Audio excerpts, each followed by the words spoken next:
Munich, Germany, a city of stunning squares, historic halls, delicious food, and the biggest beer garden in the world. Welcome to the beer capital of the world. In this vlog, I'll take you through the top things to do in Munich, from Marienplatz to Glockenspiel, to Bavarian culture, BMW cars, and even day trips to Castle and Alps.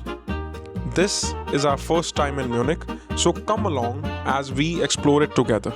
Hi everyone, we are Rohit and Arshia, two dentists who are absolutely in love with traveling the world. For us, memories are the one treasure we know we'll carry with us forever. And that's why we are out exploring, filming and sharing.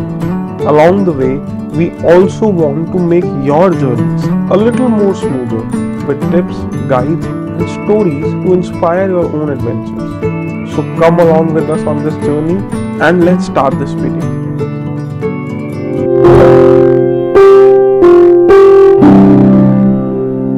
So our journey begins at the heart of the city, the Marienplatz.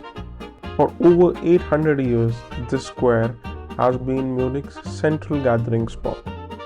The most striking sight here is the new Old Town, which is a Gothic masterpiece built in the late 1800s. From the viewing tower, you can enjoy one of the best skyline views of Munich, with church spires, rooftops, and the Bavarian Alps in the distance. The other side of the square is the Old Town Hall, dating back to the 1400s. Today, it houses Munich's Toy Museum, but its medieval charm still adds character to the Marienplatz. Twice a day, crowds gather to watch the Glockenspiel show on the new town hall tower. Life-size figures perform scenes from Munich's history, including a royal wedding and a knight's joust. It's one of the city's most beloved traditions, and best of all, it's free. You'll find hundreds of people gathered at the time to take pictures and videos of the Glockenspiel show happening. It can also be seen from one of the galleries of the restaurants nearby. We really recommend the Rischart Cafe, which is just opposite from the new town hall and can be one of the preferred places to sit and have a coffee while the Glockenspiel show happens in front of your eyes. Now moving on to the second best thing of the Munich, and that is the Munich's food and beer culture. Munich is a food lover's paradise. Start with giant Bavarian pretzel and pair it with a beer. If you like the taste of wheat beer, Munich serves you one of the world's best wheat beers, or as they call it, Weiss beer. Of course, no trip is complete without a beer in the Munich. There's a reason that it's called the beer capital of the world.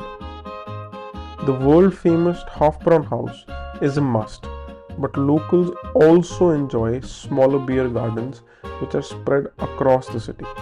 In Munich, beer isn't just about Oktoberfest, it's a part of everyday culture, where families and friends gather in the open air gardens to share a stein. You can as well sit amongst them and have that perfect beer and take in the local cultural vibe. Moving on to the things that you can do in the city. The two things that come in mind first are the Munich Residenz and the BMW Museum. For the people with a love of history in their nature, Munich Residenz is city's one of the most important landmarks. Once the royal palace of the Bavarian kings, it is now the largest city palace in Germany. Inside are grand halls, art collections, and stunning Renaissance courtyards, giving you a real sense of the Bavarians' royal past. Just beside the Munich Residenz is the English beer garden, where you'll see a small stream and people surfing on that stream. Yes, surfing. And it's not just a one-time affair. Every time that you come to the English garden, almost all the time you'll see somebody or the other surfing here. It's one of the places that has become a local favorite. You can spend hours walking in the English garden and still be fascinated about the place. Next step is a kind of optional, but not for car enthusiasts amongst us. Munich is the home of BMW. At the BMW Museum and BMW Welt, you'll discover the story of this iconic German brand. From vintage classics to the futuristic concepts, the museum is fascinating for the car enthusiasts. And the architecture itself is worth a visit.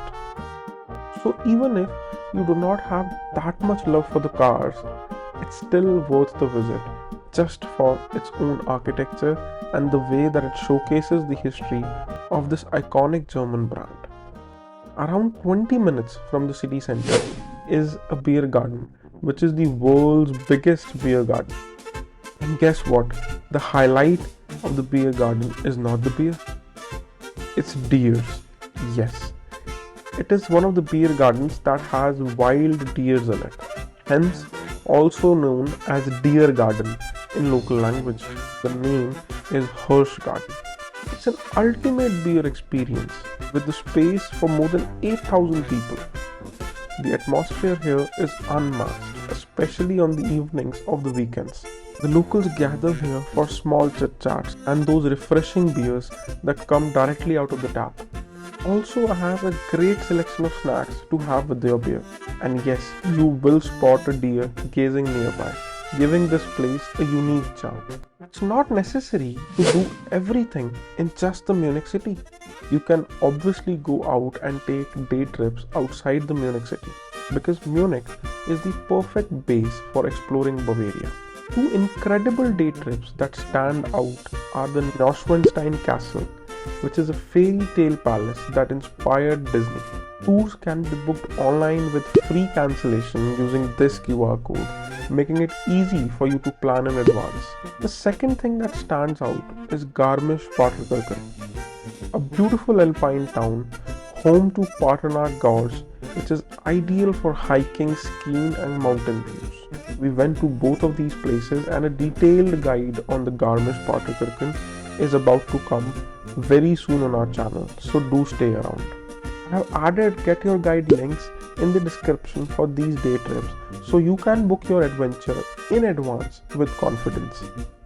These come with 100% cancellation guarantees, so you need not worry around at all. That was our first time in Munich, Germany, exploring the Marienplatz, the new and the old town halls, the Glockenspiel, Munich's food and beer culture, the Residenz, Munich Museum, Hirschgarten, and even planning day trips to castle and mountains. If you missed our last video on Qatar stopover and transit visa guide, check it out. It's how this Europe trip began. And if you're applying for a Schengen visa, don't miss my full video series that explains the process step by step. In my next vlog, we'll head into the Bavarian Alps to explore Garmisch and the Partnach Gorge. So make sure you subscribe so that you do not miss out. Thank you for watching the video.